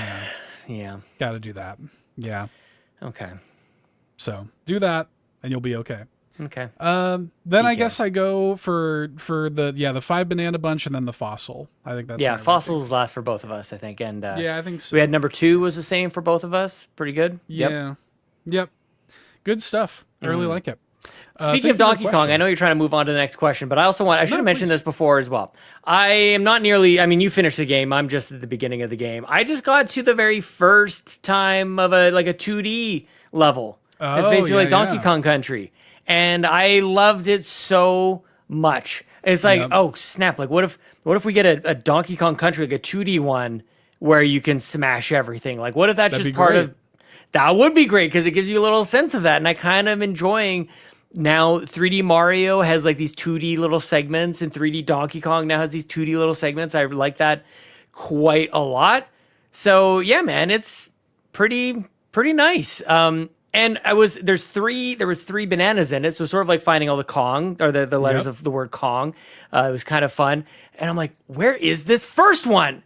I couldn't find the first one, and wouldn't you know it, You turn left. You gotta go into the house. It's exactly the same as whatchamacallit, as Donkey Kong Country, and it was pretty satisfying. Pretty good. Very gratifying. Yeah. Pretty good. There's a few of those. I won't spoil it, but there are a few of those kind of retro, and there are a few that are like specifically throwbacks to the old games. But then there are a few that aren't. Then there are a few like side-scrolling ones that are just like their own thing. And yeah, like you could very easily see, them doing. It would be really cool, frankly, if like, Nintendo's obviously trying to make Donkey Kong a big thing. It'd be really cool if they had like a team making 2D Donkey Kong games and 3D Donkey Kong games, like you do with Mario. Trade them off. Yeah. Like you do with Mario, Zelda, all your other major franchises. Like do the same thing with DK. That'd be great. Yeah. So very good. Thank you, Croco Kyle, for the question. David Ray comes in with a question. What other Nintendo franchises would you like to see shift genres compared to their recent releases, like Donkey Kong's newest game? I feel like we talked about this somewhat recently. My answer to this was Yoshi. I'd like to see, or Yoshi, if you like. I'd like to see Yoshi do a different genre rather than just that kind of Yoshi's Island 2D side scroller. I'm kind of good. Like we had Woolly World, Crafted World. Do something new with Yoshi. Make a Yoshi platformer, a Yoshi, RPG or something would be cool. I'd like to see. I don't know if there's a better answer than that, Seth. Maybe not. I think that's the one. Like, what else is, like, I feel like a lot of them have done it. Yeah. Yeah. I mean, Kirby had, his definitely big did. 3D thing. Yeah. Yeah. Even Kid Icarus arguably has done it. Definitely. I mean, that game is old now, but Kid Icarus did have that moment. A lot of that kind of devolves into like franchises you want to see come back. Just come back. Yeah. Yeah. Versus current franchises that need iteration. The Switch was all about that. That like damn near every franchise on Switch had that. So. Yeah, like Metroid's already gone 3D. Like I don't know what you do with Metroid at this point. Yeah. F-Zero, you make it anything else, it's not going to be an F-Zero game. Right. Yeah, I mean, it'd be interesting to see. There are certain franchises. Open world, yeah. Yeah, F-Zero, like that's gonna be my answer actually. F-Zero, but like actually like Forza Horizon. Okay. Yeah. Just super fast. Yeah, just really fast. Yeah. You just go from one end of the map to the other in 5 minutes. Yeah, but I mean like the thing with Forza Horizon that a lot of people miss when they're like, oh, Mario World is Forza Horizon. Like, not really. No, it's not. No.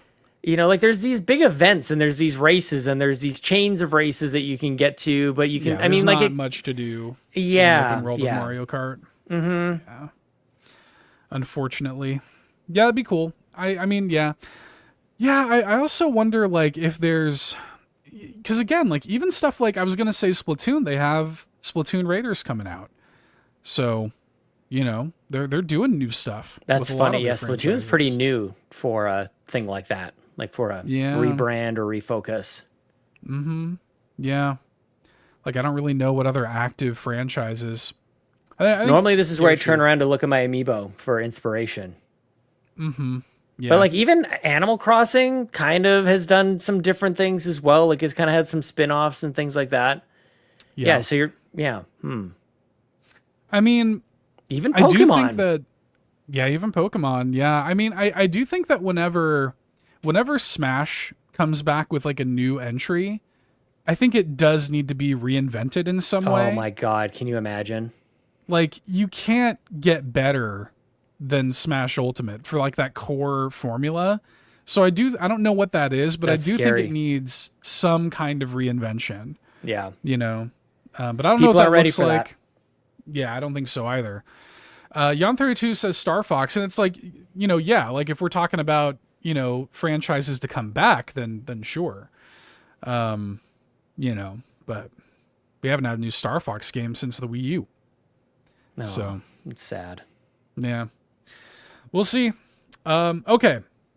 We have a couple of questions related to the indie world, Sean. So let's unpin the indie world here. So This happened to us last week too. Good thing we changed to Tuesdays. This is awesome. We used to record on Thursdays, and it's fine. Yeah, everything's fine. By the way, I hope people enjoyed the extra bonus episode we put onto the feed. You know? I hope so too. It was fun to do that last week. Yeah, it was fun. We talked about potentially doing that this week. We don't think we're going to. I'm not going to make a promise one way or another. Who knows? We're gonna feel it out.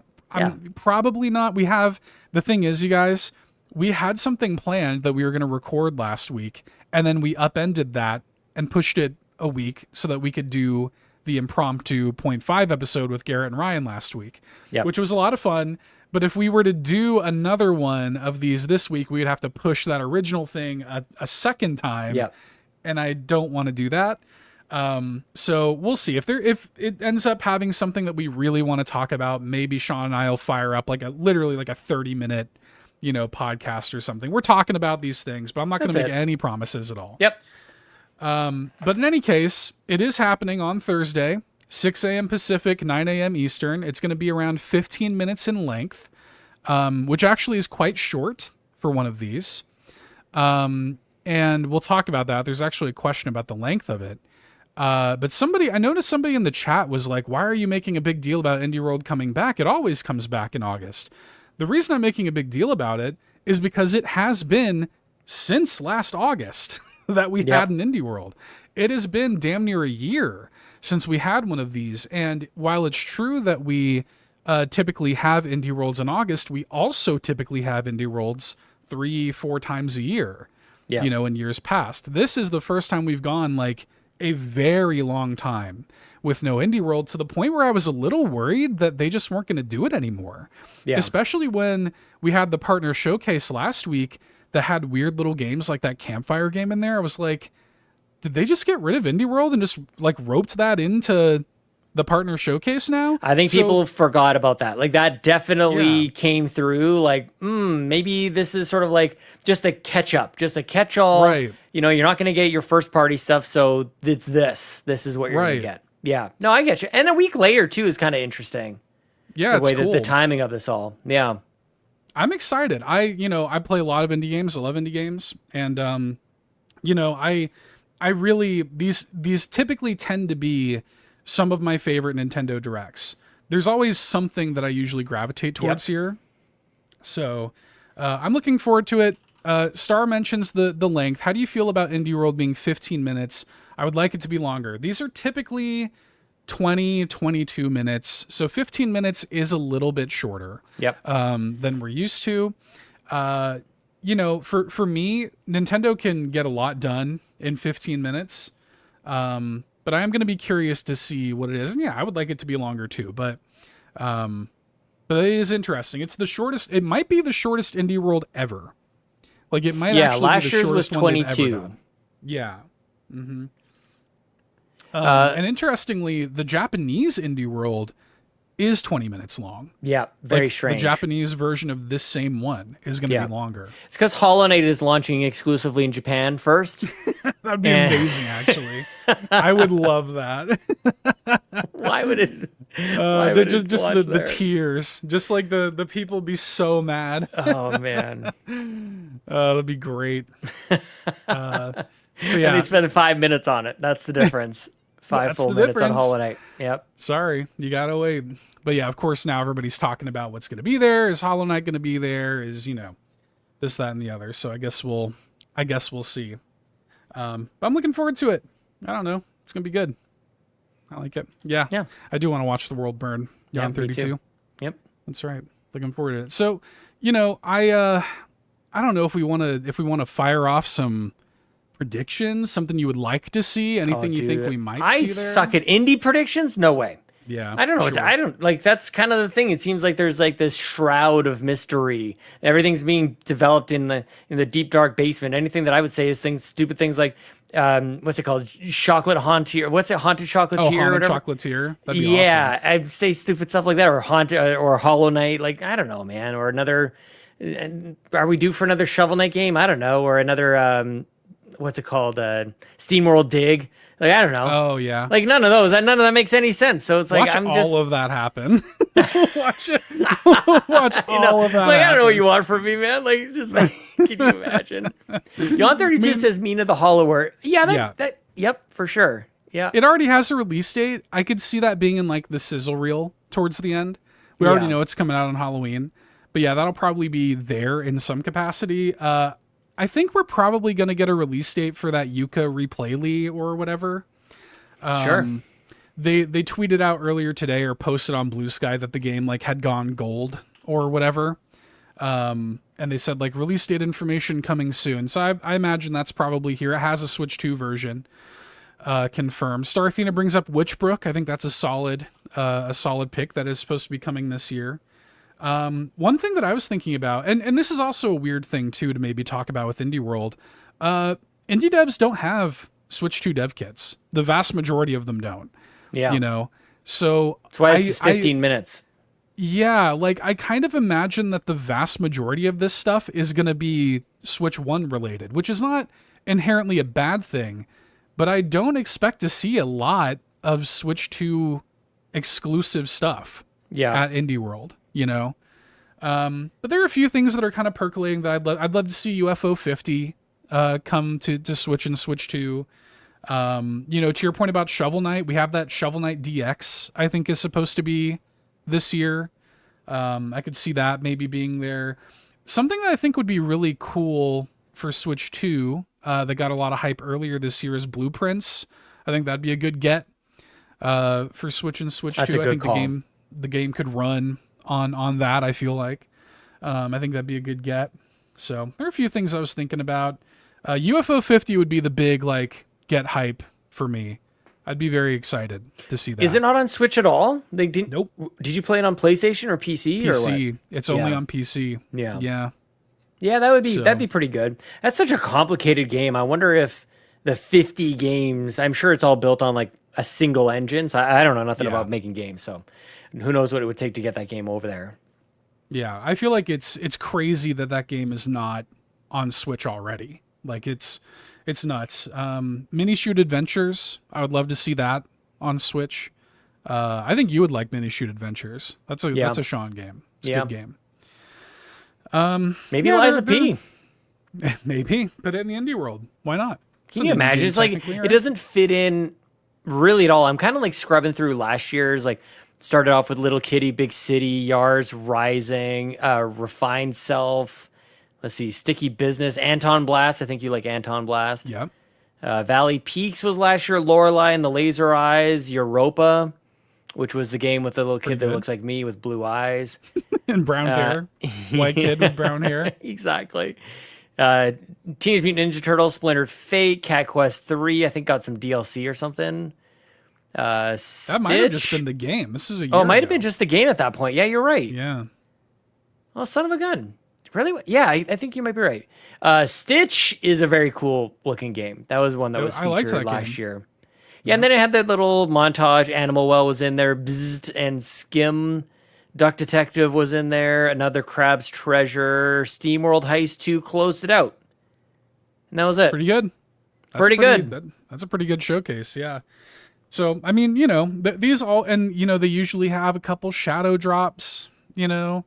I don't want to keep, I don't want to keep having the expectation. I got my hopes up about Hades 2 last week, and I don't want to keep hoping for Hades 2. No, I think you did. I think you're right. I think you were just a little early. Like, I think if you knew there was an Indie World coming a week afterwards, I think you would have just predicted Hades for the Indie World Direct. In the back of my head, I will definitely be hoping for Hades 2. You can do it in front of your... Wait, in the back of your what? Thursday. The back of my head. In the back of my head. Put it in the front of your head. Put it on the face. Man. I don't know. I don't want to get my hopes up. I don't want to come into these with like crazy expectations, especially when the thing's 15 minutes, but we'll see. I would love that. That would be awesome. So I think this is great. I think... was the question really about the length? Are we worried about the length or anything? Like part of me... Yeah, there was a question about that. Yeah. I already went through Summer Game Fest and the Wholesome Direct and the Green Game, whatever, like all the directs. I watched them all. It was so overwhelming. Yep. and this might just be my own position. I'm just going to take it, whatever. It may be a coping mechanism, whatever. Don't care. Like, thank God it's 15 minutes. Thank goodness it's not another 45-minute juggernaut. I'm good. Yeah. I'm good with this because they can show us quite a lot in that. I don't need 6 minutes per game. Like, they can rifle through a bunch and bring it to my attention. And then also, really what's top of mind for me on a 15-minute direct is, yeah, give me a little Nintendo curation. Like, give me something to focus on. Like, yes, you could certainly highlight 75 games. The nasty part about that, like, this is maybe the grossest thing I'll say on the podcast tonight, is like, that's almost like The Incredibles. If everybody is special, then nobody is, kind of thing. Like, if you're giving me 75 games or something crazy like that, am I going to retain any of it? Me, you guys know me by now. Absolutely not. Give me, like, I think most, like, brains can hold like 7 things. That's why, like, a lot of phone numbers start off like 7 numbers. I think that's like magic. There's something magic about the number 7 when it comes to memory. Give me 7 games. I'm good with that. Yeah. And I'll memorize all of them. Maybe it was in like 2020 or 2021. Do you remember they did like the, I think they called it Inside the House of Indies. And it was like an advent calendar where every day for a week, they did a little 5-minute, here's like 3-4 indie games. Give me that. That's like the Xbox Summer of Arcade back in the good old days on 360. Love it. Yeah. Yes. Love it. Like, I make an event out of it. Make it something that is, very curated, because, like, to your point, Summer of Arcade, it was like a stamp of quality. 100%. Like, that's when, like, all Castle of those games will be Crashers, good. Limbo. Meat Boy, Fez. Yes. All of that stuff. Like that, you knew that if it was getting that treatment, it was something worth paying attention to. Big time. Yeah. And I do miss that. Like, I think that they do tap into that a little bit with Indie World. Yeah.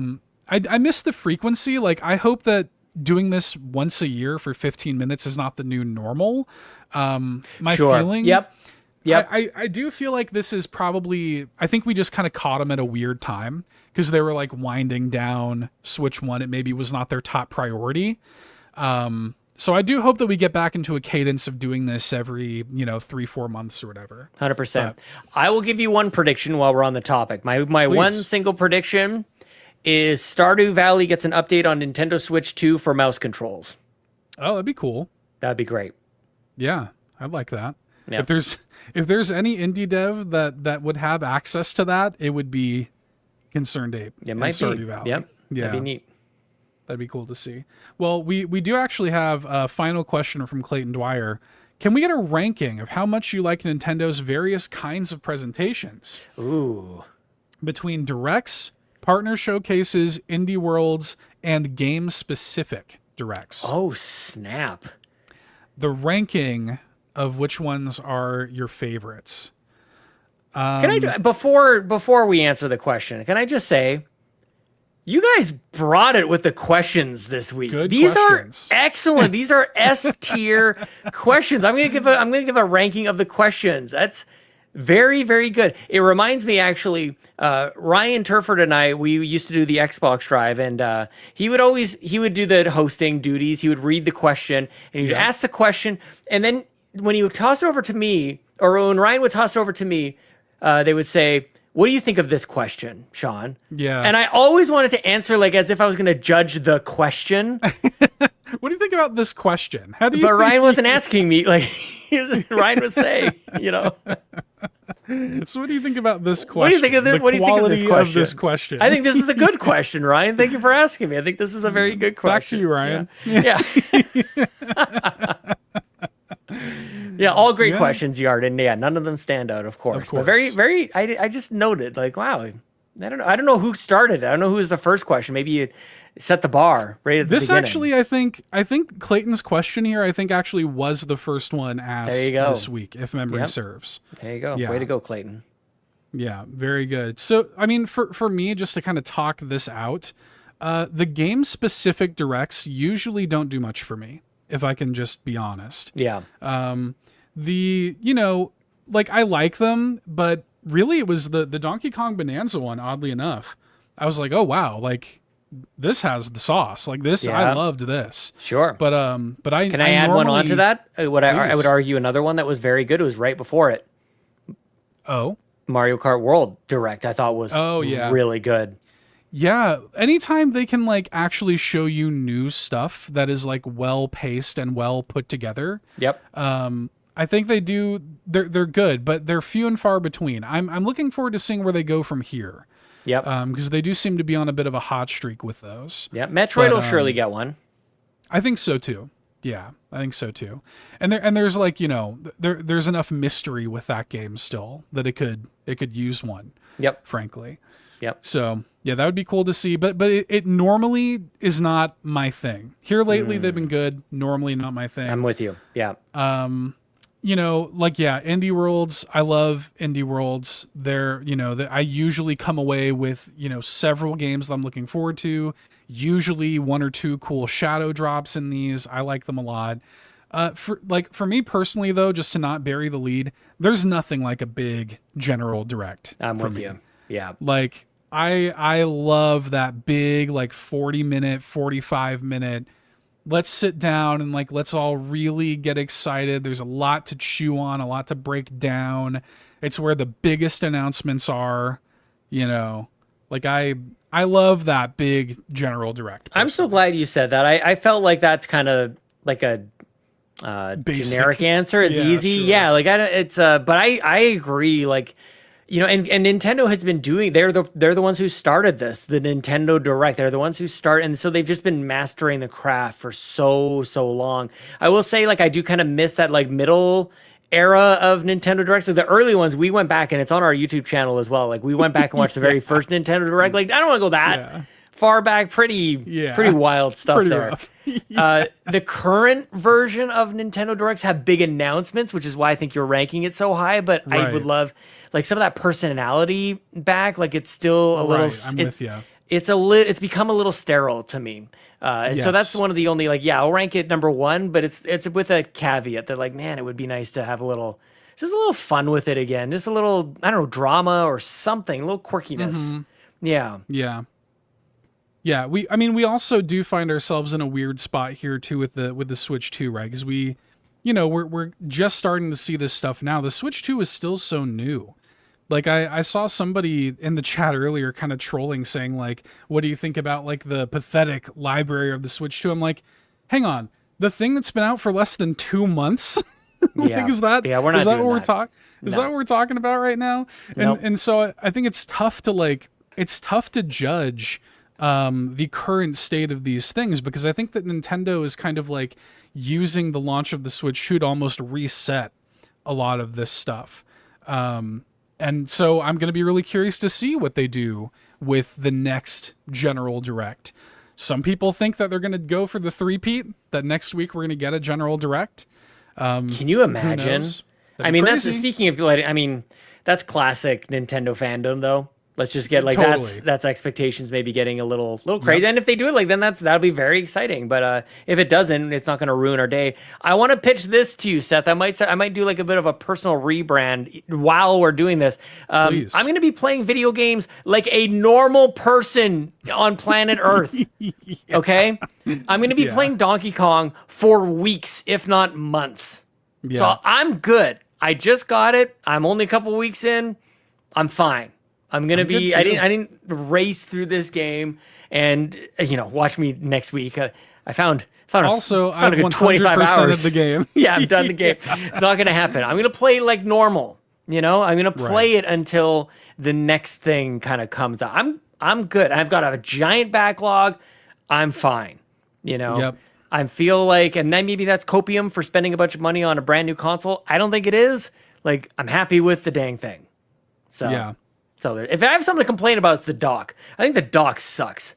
Yeah. I mean, to me, it's as bad as the last one. Like it's not really, it's like the one thing that's not an improvement. This is where I'm not a normal person though, Seth. I move my dock a lot. So for anybody else, what is this guy talking about? Like the dock is the same. If you move the dock, it's no good. And specifically the back cover of the dock. I don't like the back cover. The back cover is terrible. It's it makes you like make all the cords, the cables like kind of bend down all unnaturally and stuff. Like, what are you doing? You had this. The back OLED of my dock TV was is the perfect. same way. Like I don't know why they do this. Like it like weirdly bends unnatural, has to go through a little like hole at the bottom. What are you doing? Where it doesn't want to go. Yeah. Yeah. No. Nope. And they made it all like curvy and stuff. Like, I guess I looked like, no. The OLED as overall, really great kind of like console revision. Like just all of it. I mean, the Joy-Cons are the same, but screen, the kickstand, the dock, like pretty good stuff. Great. Yep. Yeah. Anyway, that wasn't the question. I think I'm with you. Direct number one. I think I go general direct, indie, partnered, game specific. But even as I noted, like game specific is kind of coming up. It's getting good. It's getting a little bit better. I think when the question when Clayton kind of mentioned this, my first thought when I think of game specific is something like a Fire Emblem, and it's the last thing I want to be looking at. I don't want to look at menus and systems and all that kind of stuff. Donkey Kong I think was really fun because of all the different modes, and there's still like surprises that was fun to see, all the different Bonanza modes and stuff like that. They revealed Paullin. Totally. Yeah. Like it was a big deal. It was a great, like I remember watching them being like, damn, like that was great. Yep. Like, that was and awesome. Your coverage of both that and specifically Mario Kart World was great because then you just freeze frame by frame. Yeah, it's so good. Yeah, I'd be doing that. Yeah, I'm notorious for that. I'll make a 2-hour stream out of a 15-minute direct. Yep. Trust. Yeah. Well, So we'll see on the indie direct. We'll see. We'll see if there's anything worth digging into there. I love doing stuff like that. I think my ranking is exactly the same as yours. I think I'm right there with you. I think I go direct, indie, partner, game specific. Yeah. I would say probably Ryan, who joined us with Garrett last week. Ryan, like those partner directs are Ryan. Like there are a lot of like they're very RPG heavy. Square Enix shows up, I think, almost at every single one of them. So, yeah, it kind of just depends on who you are. So I think you and I we have S names. That's the connection. That's what if you have an S name, you probably like general directs the most. We'll just make that generalization. I think that's yep. You can take that statistic to the bank. Yep. So Star, let us know. Star, I think that like Star, I would predict is an Indie World fan. I feel like Star just instantly breaks our logic. The very first example. Yeah. Stingray, let us know. Stingray, you go ahead and just jump in. We want to hear from you. All the S names. Skinny Matt, if that counts. Skinny Matt, yeah. Yeah, Sephiroth. Mm-hmm. They probably have an opinion on this. Let us know. Yeah. Jump on in. All y'all. All y'all, let us know. Okay, so well, we'll be watching Thursday, 6 a.m. Pacific, 9 a.m. Eastern. I'm looking forward to it. They keep doing these things that early, man. Got me waking up at like 7 a.m. Good. Before the workday starts. Waking up in the morning. I'd actually prefer that than the middle of the workday. No. They did that. I remember there were times where it would be at like 3 p.m. or something. It's like, what? No. So no time will please everybody with these. I think this is even okay for our Australian friends. Yeah. What time is that? Probably like it's late, but it'll be fine. It's like 11, I think. Maybe 11 p.m. Yeah. That makes sense because I think it's 14 hours ahead of me. So yeah, it's probably 10 or 11 p.m. Yeah. Nice. So like doable, like manageable if you're a night owl or something. You don't have to wake up early the next morning. Especially if you had a Mario Party nap on the couch playing with your kids. That's You'll right. Be ready to go. Yep. Very good. Well, I'm looking forward to it. I'm excited to watch it. Me too. Okay. Well, Sean, did we do it? Is that a show? The end. The end. Okay. Yes. Not quite though. Oh, I have snap. I have to thank the patrons, Sean. Gotta thank them. I'd love to. Please. Thank you so much to everybody who supports us, patreon.com/carpoolgaming. We really appreciate y'all, especially our ultimate producers like Brendan Myers, a.k.a. _Winter Gamer, and Jonathan Brown, whose music can be found at linktree/pme.jib. Quick plug. I don't normally do like self plugs or whatever. I'm going to be recording a podcast with him tomorrow. Oh, what? the Yabe will be on the next episode of Bit Harmony, a video game music podcast. I'm excited to announce. It's happening. Come check out. It'll go live to the public feeds on Sunday. JB and I are going to talk about Billy Hatcher and the Giant Egg for the Nintendo My GameCube. favorite. Your favorite. I know you know exactly what that is. No clue. So I think you just made that up. It's a fake game. We're going to talk about it like it's real, though. And shout outs to Technical Michael, who says, whether you're Kevesi or Agnian, you're a Xenobabe at heart. We got links in the show notes. Please show your love and support to our ultimate producers. Thank you to our platinum producers, Benny, Smokin' Yo, The Captain, and Tim Paullin.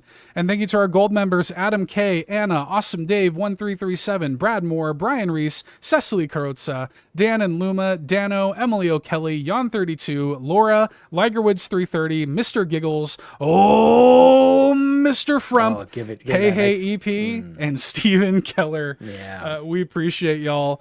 Go to patreon.com/carpoolgaming. Check out his 7-day free trial to the exclusive tier. Enjoy an embarrassment of riches at the exclusive tier. It's an embarrassment over there of riches at Patreon. The riches. I'm so embarrassed. I'm so embarrassed. Such a compromising amount of riches. Not a compromising. Patreon.com/carpoolgaming. We'll see you there. We'll see you there. How can people find you on the internet, my friend? You can find me over at patreon.com/carpoolgaming very soon because we're going to record it on Thursday. Come hell or high water, we're recording Star Wars Episode 1, 2, and 3. You will not believe my opinion of these prequels. You will be surprised, and it's only going to be available. It's never come to free feeds. We don't even have a place for it. But we do have a place for it at Patreon on a podcast called The Real Carpool Gaming Podcast that could be about literally anything for patrons podcast, for patrons content.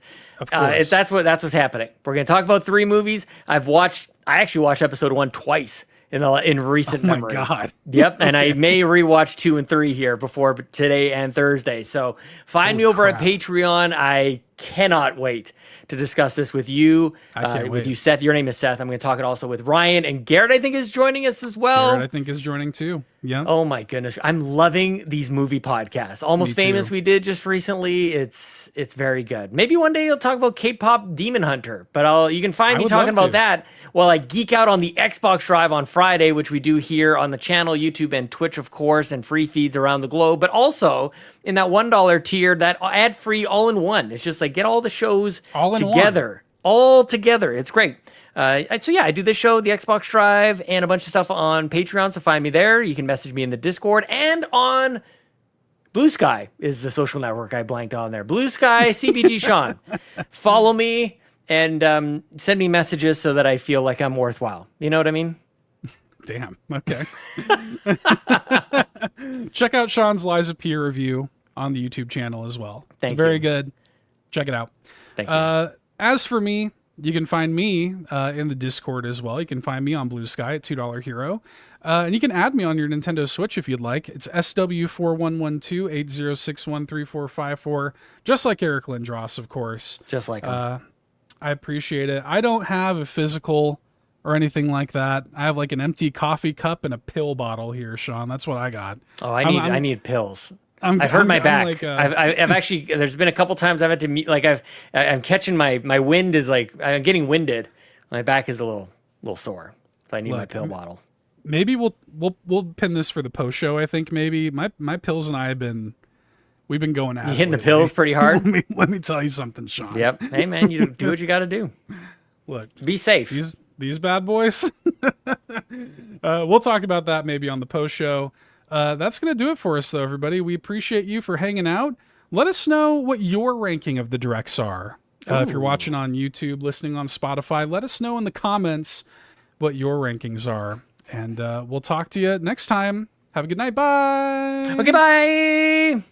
Thanks so much for tuning in to this week's episode of the Nintendo Drive. Now, before you drive off, be sure to like and subscribe on YouTube and follow us at Carpool Gaming on socials. Don't forget to check out our awesome Nintendo Drive merch on carpoolgaming.com, and you can also support the show on Patreon at patreon.com/carpoolgaming, where you'll unlock all sorts of exclusive content like the Nintendo Drive post show. Links to everything are in the description. See you next week!